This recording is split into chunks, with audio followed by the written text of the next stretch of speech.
उस खराब स्थिति के आने का, उस मनुष्य दिन के आने का वेट मत करो। आपको पहले ही पता चल जाता है कि मेरी अगले महीने स्थिति नहीं है। 2 महीने पहले पता चलता है कि मैं अभी EMI नहीं पे कर पाऊंगा। अब आप इंतजार करते रहते हो कि 3 EMI बाउंस हो जाए। 3 EMI का मतलब 90 दिन, 90 दिन के बाद वो हो जाएगा NPA। जब आपको पता है 2 महीने बाद मैं EMI नहीं दे पाऊंगा, तो अभी बैंक में जब आप EMI भर रहे हो तब बैंक में जाकर के लेटर दो कि साहब मेरी स्थिति आज वैसी नहीं है जब मैंने लोन लिया था, जब जैसी स्थिति थी, अगले 2 महीने बाद मैं EMI नहीं भर पाऊंगा। अब मुझे कोई विकल्प दिया जाए। बैंक क्या क्या विकल्प दे सकता है? बैंक 3 विकल्प दे सकता है। पहला विकल्प होता है आपको कुछ समय दे दे, 6 महीने का, 1 साल का, 2 साल तक का बैंक को समय देने का अधिकार है अगर आपकी स्थिति खराब हो जाती है। कई लोगों ने बताया घर में जो कमाने वाला था वही एक्सपायर कर गया, अब कहां से EMI देगा? बैंक को पता ही नहीं है स्थिति खराब है इतनी। आप फोन नहीं उठा रहे, आप उनके लेटर के जवाब नहीं दे रहे। आप बैंक को पहले ही बता दो कि भाई मेरी स्थिति खराब हो सकती है, अब मैं नहीं पे कर पाऊंगा, मुझे समय दे। या तो बैंक समय दे देगा, समय नहीं देगा तो बैंक दूसरा क्या कर सकता है? लोन रीस्ट्रक्चर कर सकता है। रीस्ट्रक्चरिंग क्या होती है? आपकी EMI को कम कर देगा। आपका तो मेरी सैलरी थी 50,000 रुपये महीना, मैं 30,000 रुपये महीना EMI भर पा रहा था आराम से। अब मेरी नौकरी छूट गई, या मेरी नौकरी नहीं है, या मेरी नौकरी की मेरी सैलरी कम हो गई, 25,000 रह गई, मैं 30,000 की EMI नहीं पे कर सकता। तो बैंक से रिक्वेस्ट करो कि मेरी EMI को उस रेंज में 15,000, 12,000, जितनी आप कर सकते हो उतनी रेंज में ले लेगा। इसको रीस्ट्रक्चरिंग बोलते हैं। रीसेटलमेंट कर सकता है, रीफाइनेंस कर सकता है, पुराना लोन क्लियर करके नया लोन दे सकता है आपको। आपकी EMI अब नई वाली जो बनेगी वो कम बन सकती है। एक लीन पीरियड होता है। लीन पीरियड मतलब जिसमें आपको EMI या इंटरेस्ट पे नहीं करना, ऐसा भी लीन पीरियड लिया जा सकता है 6 महीने से लेकर के 2 साल तक का। बैंक से जाकर के बात करो कि मेरी स्थिति खराब है, और जेन्युइन जो स्थिति है वो बताना। और बैंक से कुछ भी कम्युनिकेशन करो, बार बार बोल रहा हूं, बैंक से रिटर्न कम्युनिकेशन करो। बैंक क्या करता है आपको? जब भी कोई कम्युनिकेशन करता है नोटिस भेजता है। क्यों भेजता है? बैंक पागल है क्या? बैंक इसलिए भेजता है कि जब आप इन नोटिस के जवाब नहीं दोगे आप डिफॉल्टर हो जाओगे। उसके पास 5 नोटिस होंगे, वो कोर्ट में जाएगा, देखो जी हमने तो इतनी बार इनको बताया था। अच्छा तुम्हारे पास 10 होंगे तो जज तुम्हारी बात मानेगा कि देखो जी मैंने बैंक को बताया था मेरा व्यापार बंद हो गया है, मैंने बैंक को बताया था मेरी EMI नहीं दे पाऊंगा, मैंने बैंक को बताया था मेरा लोन रीस्ट्रक्चर कर दो, मैंने बैंक को बताया था मेरी EMI कम कर दो, मैंने बैंक को बताया था मेरे घर में कोई बीमार हो गया है, मैंने बैंक को बताया था कि मेरी स्थिति खराब हो रही है। बैंक को कोई सपना नहीं आएगा कि आपकी स्थिति आज खराब है, बताना पड़ेगा। अगर बताओगे तो बैंक आपकी बात सुनेगा। अभी गाड़ी में भी हम आ रहे थे तो एक व्यक्ति को बताया गया, उसने जाके बैंक में बात की, EMI जा रही है उसकी। उसने कहा जी मैं अगले महीने से पे नहीं कर पाऊंगा, मुझे कम से कम 2 साल का समय दे दो। बैंक ने कहा 2 साल का समय नहीं मिलेगा आपको, मैक्सिमम मैं 6 महीने का समय दे सकता हूँ। और वो कह रहा सर क्या करना? मैंने 6 महीने मिल गए ना, पहले 6 महीने का ले ले। 6 महीने में जब 5 महीने हो जाए फिर जाकर के एप्लीकेशन लगाओ कि मेरी स्थिति अभी भी ठीक नहीं हुई। अगर नहीं हुई है, अगर ठीक हो जाए, ऊपर वाला करे, कोई काम चल जाए, कुछ हो जाए तो भरना शुरू कर दो। लगातार 3 इंस्टॉलमेंट बाउंस मत होने देना, क्योंकि अगर लगातार 3 इंस्टॉलमेंट बाउंस हो जाती है तो उसको NPA डिक्लेयर किया जा सकता है। ऑल्दो बैंक इतनी जल्दी NPA नहीं करता। कारण क्या है? सारे बैंक शेयर मार्केट में लिस्टेड है, और अगर किसी बैंक का NPA 18-20% से ज्यादा दिखने लगेगा तो उसके शेयर की वैल्यू कम हो जाएगी। तो इसलिए जल्दी से बैंक भी NPA डिक्लेयर नहीं करता। लेकिन लगातार 3 इंस्टॉलमेंट यानी 90 दिन तक अगर आपके अकाउंट में कोई ट्रांजेक्शन नहीं होती है तो ये माना जाएगा कि आप डिफॉल्टर हैं। तो इसका इलाज क्या है? मान लो आपकी EMI है 20,000 रुपये महीने की, आप क्या करो 5,000 रुपये डाल दो। अभी क्या होगा? ट्रांजेक्शन हो गए अकाउंट में, और अपने अकाउंट में नहीं डालनी, लोन अकाउंट में डालनी है। हर एक का लोन अकाउंट नंबर अलग होता है और पर्सनल अकाउंट अलग होता है। आप क्या करते हो? आपके लोन अपने अकाउंट से ही किस्त कटती है, तो आप अपने अकाउंट में पैसा डालो, अपने में मत डालो। अगर पूरी किस्त डालनी है तो अपने में डालो, अगर पार्ट पेमेंट डालनी है तो लोन अकाउंट में डालो। अब क्या होगा? उनकी स्टेटमेंट में आ जाएगा किसी ने 5,000 रुपये डाले। अब अगर कल को कोर्ट जाएगा बैंक कि आप डिफॉल्टर हो तो आप दिखा सकते हो, देखो जी अगर मैं डिफॉल्टर होता। सर अभी मेरी भी 3 किस्तें टूट चुकी है, मुझे फोन आ रहा है बार-बार। 3 नहीं टूटनी चाहिए थी, अगर टूट गई तो 10 तारीख को तीसरी किस्त भी मतलब हो गई, नहीं भर पाया। हाँ अभी टूट गई, फोन आ रहा था। तो बाद में बता देता हूँ। अगर NPA हो गया है तो इसका भी इलाज है। बैंक में जाओ, रिटर्न में एप्लीकेशन, ओरल नहीं रिटर्न में दो कि मेरी 3 इंस्टॉलमेंट बाउंस हो गई है, ये रीजन है, आगे से मैं इसको कंटिन्यू करने की कोशिश करूंगा, मुझे 3 इंस्टॉलमेंट के लिए समय दे दिया जाए। तो बैंक के पास ये भी अधिकार होता है कि वो 3 इंस्टॉलमेंट को ऐसे ही होल्ड रखे और आगे की कंटिन्यू कर दे। तो क्या होगा? आपका आगे का कंटिन्यू हो गया। अब 3 में जब थोड़ा सा पैसा है, थोड़ा थोड़ा करके 6 महीने साल भर में वो 3 क्लियर कर दो। फिर भी अगर 3 क्लियर नहीं होते तो कम से कम 1 जरूर क्लियर कर देना। 90 दिन डिफॉल्ट नहीं होना चाहिए एक फाइनेंशियल ईयर में। अभी जैसे अप्रैल 31 मार्च तक है फाइनेंशियल ईयर, इसमें नहीं होगा, अगले साल में फिर आपको 90 दिन का समय मिल जाएगा। तो बैंक से बात करो, कम्युनिकेट करो। अभी आपने ट्रेनिंग अटेंड कर ली होगी, मुझे नहीं मालूम करी कि नहीं करी, अटेंड करो। उसमें कर्जे से बाहर निकलने के 20 से ज्यादा तरीके बताए गए हैं। कोई ना कोई तरीका आपके काम जरूर आ जाएगा। आप अपने स्तर पर भी लड़ाई लड़ो, मैं भी लड़ रहा हूँ, साथ मिलकर के लड़ाई लड़ेंगे तभी सफलता मिल पाएगी। अगर आप ये सोचो खाली मैं करता रहूं और आप कुछ ना करो, ऐसे नहीं चलेगा। आपको 3 काम करने हैं इस लड़ाई को सफल बनाने में। सबसे पहला तो अपना फॉर्म भरो और अपने आसपास ऐसे जो परेशान लोग हैं उनका फॉर्म भरो, क्योंकि आज नहीं तो कल वित्त मंत्रालय बुलाएगा, ये श्योर हो गया। जब 25,000 फॉर्म भेजे थे ना तो सरकार इसको सीरियसली नहीं ले रही थी। जब ये फॉर्म 50,000 हुए तो सरकार पे थोड़ा सा दबाव पड़ना शुरू हो गया, कुछ हो रहा है भाई। जब 1 लाख हुए तो हलचल ज्यादा हुई, 1.5 लाख हुए तो और ज्यादा दहशत होनी शुरू हुई। अभी 2 लाख होने वाले, 1,75,000 ज्यादा फॉर्म हो गए। अब सरकार को यह समझ में नहीं आ रहा कि इनसे बात नहीं करेंगे तो ये संख्या बढ़ती जा रही है, और बात करेंगे तो फंसेंगे।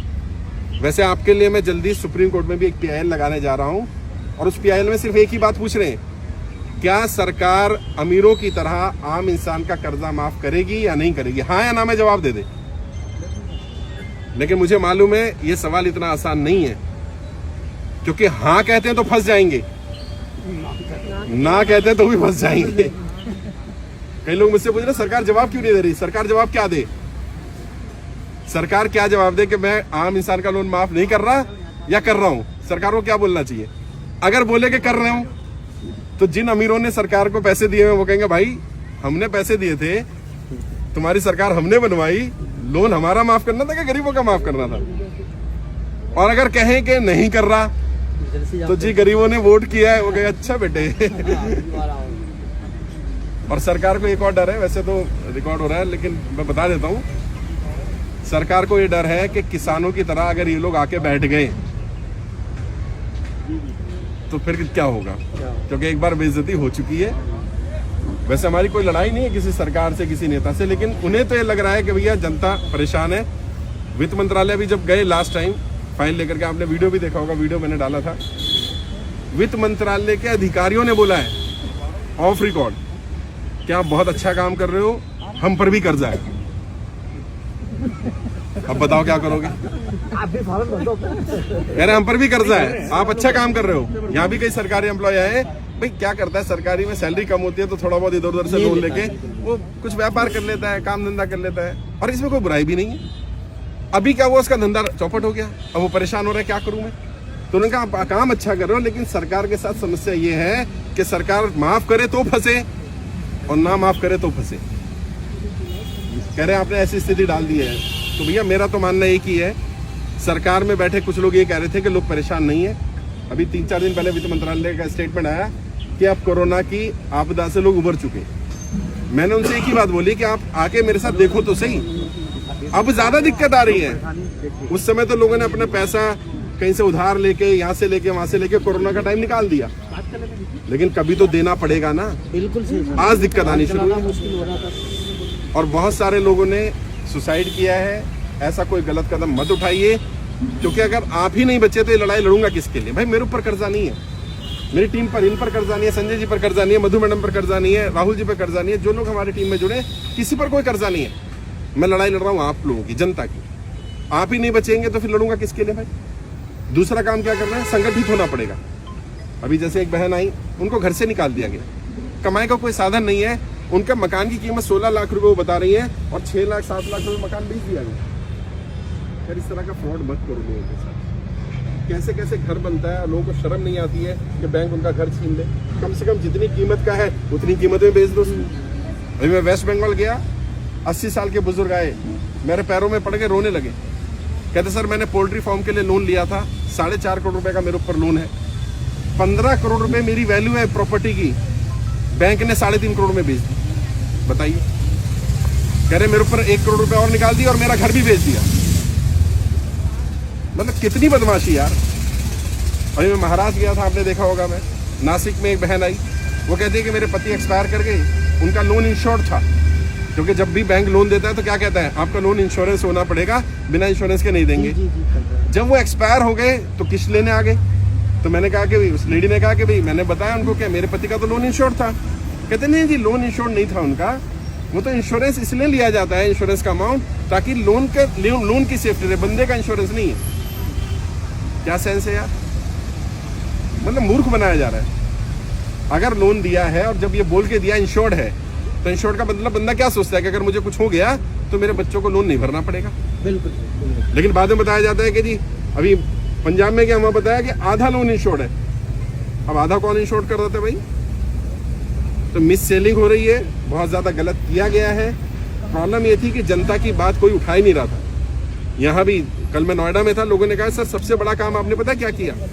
मुझे लग रहा था मैं ही कर्जे में हूँ। जब यहाँ के इतने लोगों से मिला, मैंने कहा भाई मैं अकेला नहीं हूँ।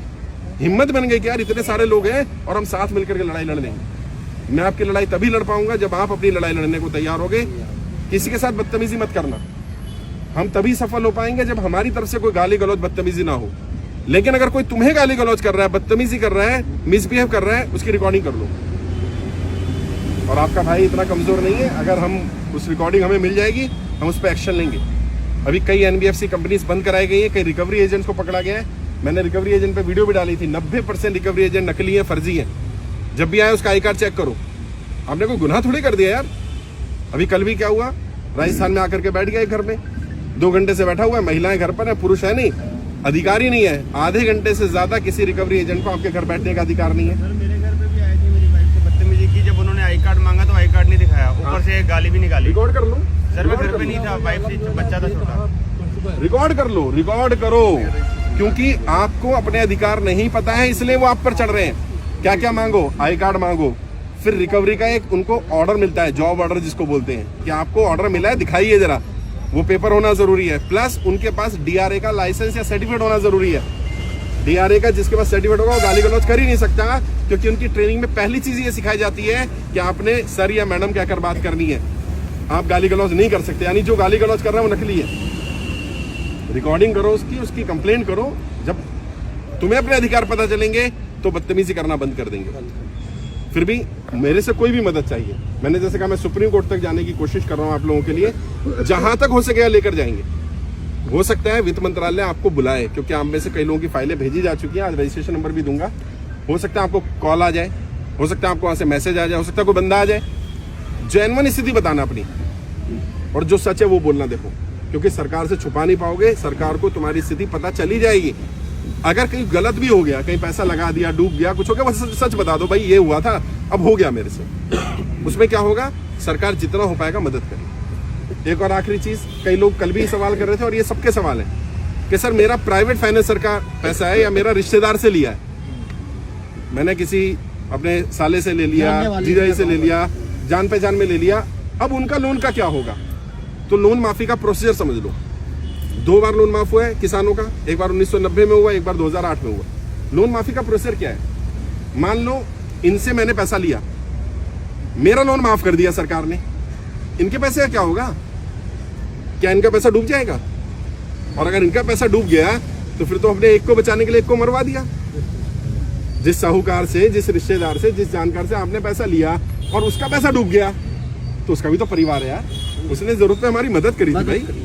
तो ऐसा तो नहीं होना चाहिए। तो सरकार का नियम क्या है? जिसने पैसा लिया होगा और जिससे लिया होगा, दोनों को बुला लेगी सरकार। मैंने जिनसे लिया, इन्हें भी बुलाएगी, मुझे भी बुलाएगी। इनसे पूछे कितना दिया था, मुझसे पूछे कितना लिया था, मैं बताऊंगा जी 2 लाख रुपए लिया था, वो बताएंगे आज 2 लाख रुपए दिया था। अच्छा, रेट ऑफ इंटरेस्ट क्या था, वो बताएंगे जी 2% था, क्योंकि 2% ज्यादा रेट ऑफ इंटरेस्ट नहीं ले सकते। अगर कोई 10 ले रहा है तो क्या होगा? आपने अगर साबित कर दिया उसने 10 लिया है, तो 2% से ऊपर जितना दिया होगा वो सारा मूल में से कट जाएगा। टेंशन नहीं खत्म, टेंशन नहीं खत्म, टेंशन नहीं खत्म, कुछ नहीं करना। सरकार के पास सारे नियम है। अगर मान लो आपसे 10% लिया, 2 साल हमने पैसा पे करा, अब पता चला आपने जितना लिया था उससे ज्यादा दे दिया, अब सरकार उनको बुलाएगी, भैया 1 मिनट, पहले मैं एक्सप्लेन कर दूं फिर सवाल भी ले लूंगा। अब सरकार उनको बोलेगी भैया तूने 2% से ऊपर लिया है, ये जायज नहीं है। और कौन लोन दे सकता है? जिसके पास NBFC का लाइसेंस हो, अदरवाइज वो लैंडिंग कर ही नहीं सकता। अगर लाइसेंस नहीं है तो भी दिक्कत आएगी उसको। फिर भी अगर वो साबित कर देता है कि मैंने 2 लाख रुपए दिया था, और मैंने 2 लाख लिया था और ब्याज कम था, 2% के आसपास था, तो इनका पैसा सरकार दे देगी 2 लाख रुपए और मेरा माफ हो जाए। अगर जेन्युइन केस होगा तो होगा। अगर कोई कहता है कि किसी ने झूठा लगा दिया जी, तो सरकार के पास सारे प्रूफ होते हैं। सरकार की एजेंसियां इतनी कमजोर नहीं है। हम यहाँ आए हैं तो आपको पता नहीं है, इंटेलिजेंस को ये रिपोर्ट है कि मैं यहाँ हूँ। मैं कल नोएडा था तो मुझसे पहले इंटेलिजेंस के लोग वहाँ पहुंच गए थे। वो रिपोर्ट देके जाते हैं कितने लोग आ रहे हैं, कहाँ मिल रहे हैं। हमें कोई दिक्कत नहीं, हम कोई गुनाह तो कर नहीं रहे, खुल करके सामने बात रख रहे हैं। किसी को 1 रुपया भी नहीं देना है। मैंने बार बार बोला ये अभियान पूरी तरह निःशुल्क है और तुम में से भी किसी ने किसी से 1 रुपया नहीं लेना जिससे फॉर्म भरवाओगे। कई लोग क्या कर रहे हैं, फॉर्म भरवाने नाम पे 10 रुपए ले रहे हैं, 5 रुपए ले रहे हैं। देखो 10-5 रुपए से कुछ होता नहीं है, लेकिन एक तो तुम्हारी भी नीयत खराब होगी, प्लस सामने वाले को गलत मैसेज जाएगा। यार बदनाम मत करो कि इतना पवित्र काम हो रहा है और इससे बड़ा पुण्य का काम नहीं है। 10,000 से ज्यादा लोगों को हम सुसाइड करने से बचा चुके हैं। सोचिए, कल भी एक व्यक्ति आए, उन्होंने कहा सर मैंने और मेरी पत्नी ने डेट तय कर ली थी कि हम 13 सितंबर को मर जाएंगे। कह रहे 9 सितंबर को मैंने आपकी वीडियो देख ली तो मुझे हिम्मत मिली कि नहीं यार, कोई व्यक्ति है जो हमारे लिए लड़ाई लड़ रहा है। कह रहे मैंने फॉर्म भरा, मैंने आपकी ट्रेनिंग अटेंड करी, अब मुझे कम से इतनी तो अकल आ गई कि अब मैं मरूंगा तो नहीं। भाई गलती करी दूसरे ने, सजा दे दो अपने आप को। ये क्या यार मूर्खता है। तो आपने थोड़ी कर्जे पे अपने आप को डाला। और ईमानदारी से बताना, जितने भी लोग हो, क्या कोई इच्छा से चाहते हो किसी का पैसा मार लो? नहीं। हर कोई पे करना चाहता है। प्रॉब्लम क्या है? और पे कर रहे थे, समय दे दो। कोरोना की वजह से नहीं कर पाए। मैं क्या कह रहा हूँ भाई, जिनका लोन माफ हो सकता है उनका माफ कर दो, जिनका माफ नहीं हो सकता 2 साल का समय दे दो। ना इंटरेस्ट लगेगा, ना पेनल्टी लगेगी, ना कुछ लगेगा। 2 साल तक, 2 साल में अपने आप स्थिति ठीक कर लेगा। बिल्कुल। और मुझे उम्मीद है सरकार अब हमारी बात सुनेगी, क्योंकि सरकार को भी अब समझ में आ गया कि एक समस्या गंभीर है। जैसे मैंने कहा, जब 25,000 थे तो नहीं सुन रही थी, अभी 2 लाख होने वाले तो सुन रही है। सोचो जिस दिन 20 लाख होंगे, जिस दिन 1 करोड़ होंगे, आज नहीं तो कल सरकार को कर्जा माफ करना पड़ेगा। तब तक आपके पास एक ही विकल्प है कि आप बैंक में जाकर के समय ले लो। अगर बैंक समय नहीं देता, लेटर लिख करके दे दो, बस इतना काम हो गया। अब EMI नहीं भी भरोगे अगर वो लेटर नहीं लेते हैं, हाँ, ये भी एक प्रॉब्लम आ रही है, बैंक वाले लेटर नहीं ले। वैसे तो ये अधिकार है आपका, क्योंकि बैंक ने कोई लेटर भेजा तो बैंक का आप रिसीव करते हो, तो बैंक को लेना चाहिए, फिर भी नहीं ले रहा, कोई बात नहीं। बैंक की ब्रांच का एड्रेस है, स्पीड पोस्ट करा करके उसकी रसीद रख लो। स्पीड पोस्ट पे रसीद मिलती है। अब जब कोर्ट में जाएगा, आपके पास लेटर की कॉपी होगी, स्पीड पोस्ट की रसीद होगी, जज साहब को दिखाना, जज साहब इस डेट को मैंने भेजा था और मैं जब बैंक गया था इन्होंने लिया भी नहीं था। और जब मैनेजर मना करे लेने को तो उसको बोलना लिख कर दे कि मैं नहीं ले रहा। डरना नहीं है, सरकारी वाला तो ले ही लेगा, क्योंकि उसको पता है मेरी नौकरी चली जाएगी। प्राइवेट वाले थोड़े नखरे करते हैं कि लेटर नहीं ले रहे। उसको बोलो देखो आप नहीं लोगे, उसको बोल देना आप नहीं लोगे, मैं स्पीड पोस्ट कराऊंगा, आपके पास लेटर पहुंच जाएगा, मेरे पास रसीद आ जाएगी।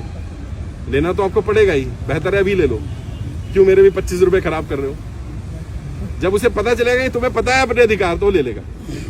और उसको बोलो कि इस पर रिसीविंग करके दे दो कि मैंने लेटर दिया था, बस इतना ही काफी। सरेंडर कर दो, आपने फ्लैट लिया, सरेंडर कर दो। हाँ कोई बात नहीं। अब किसकी प्रॉपर्टी का लोन हो सकता है, गोल्ड का लोन हो सकता है, गाड़ी का लोन हो सकता है, तो वो क्या कहते हैं, 3 किस्तें बाउंस होने के बाद वो कहते हैं भैया अब आपका NPA होने वाला है, आप सरेंडर कर दो, नहीं तो हम कब्जे की प्रक्रिया शुरू करें। वो कर सकते हैं, उन्हें अधिकार है।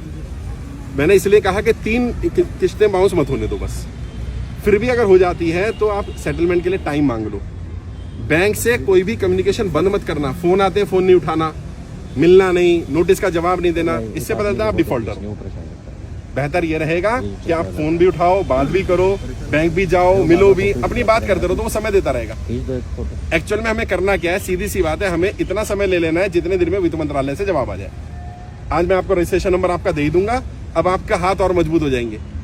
आप बताओ मेरा ये फाइल नंबर है, मैं आपको जो दे रहा हूँ फाइल नंबर दे रहा हूँ। वित्त मंत्रालय में सभी की फाइलें भेजी गई हैं, उनका एक रजिस्ट्रेशन नंबर यूनिक तैयार किया गया है। वो रजिस्ट्रेशन नंबर लेकर के जाओ और बैंक को बोलना कि ये मेरा फाइल नंबर है, वित्त मंत्रालय में मैंने फाइल भेजी हुई है, मैं कर्जा मुक्ति अभियान से जुड़ा हूँ, कम से कम मुझे 1 साल का समय दे दो। 1 साल का समय सब मांगो।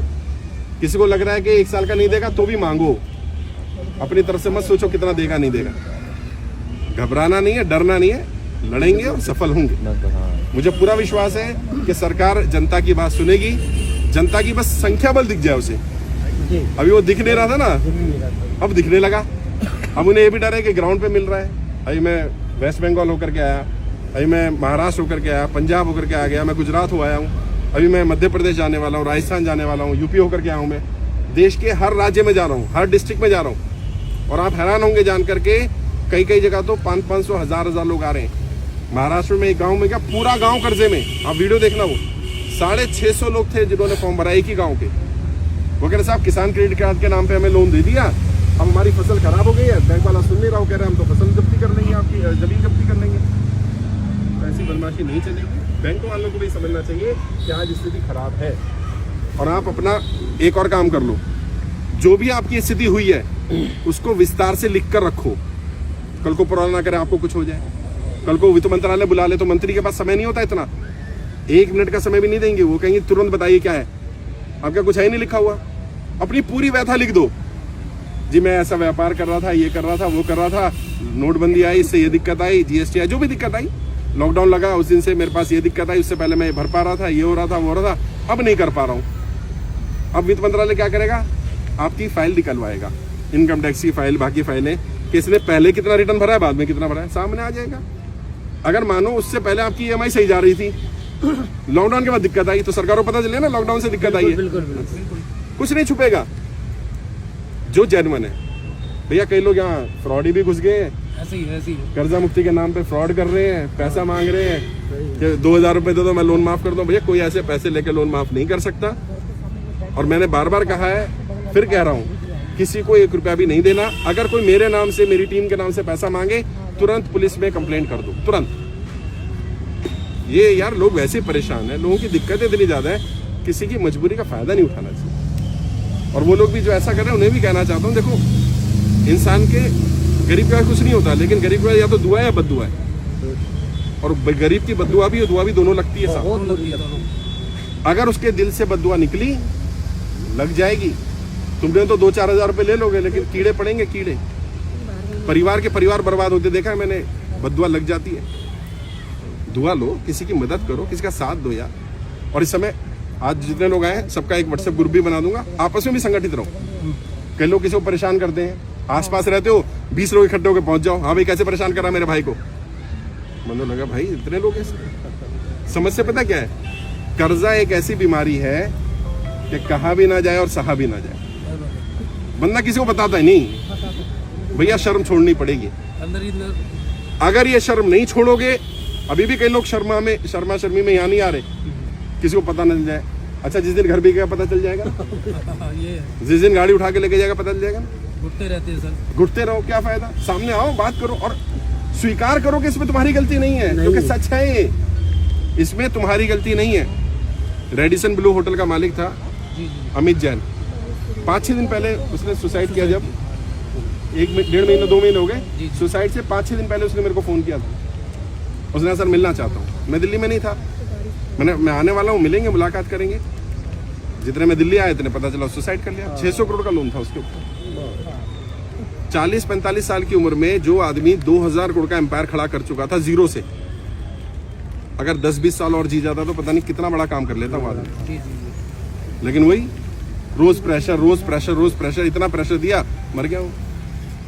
और इंसान पता है कर्जे से नहीं मर रहा, बदनामी से ज्यादा मर रहा है। जब उसको बदनाम किया जाता है, जिन रिश्तेदारों से वो छुपा रहा होता है उन्हीं को फोन करते हैं बैंक वाले, गारंटर को परेशान करते हैं, बाकी लोगों को परेशान करते हैं। तो मुझे मालूम है ये सब हो रहा है।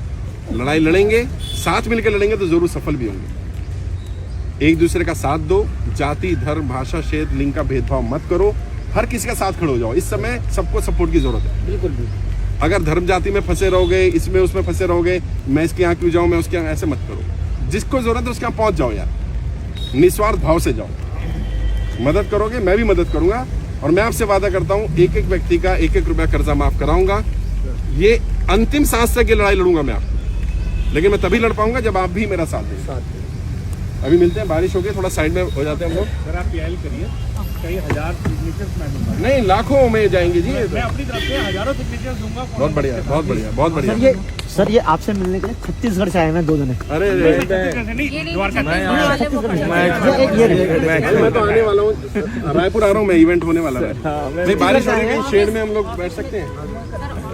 ये भी छत्तीसगढ़ से आए हैं, 2 जने आए हैं। अच्छा, अभी बारिश हो रही है, थोड़ा तबीयत खराब ना हो जाए आप लोग।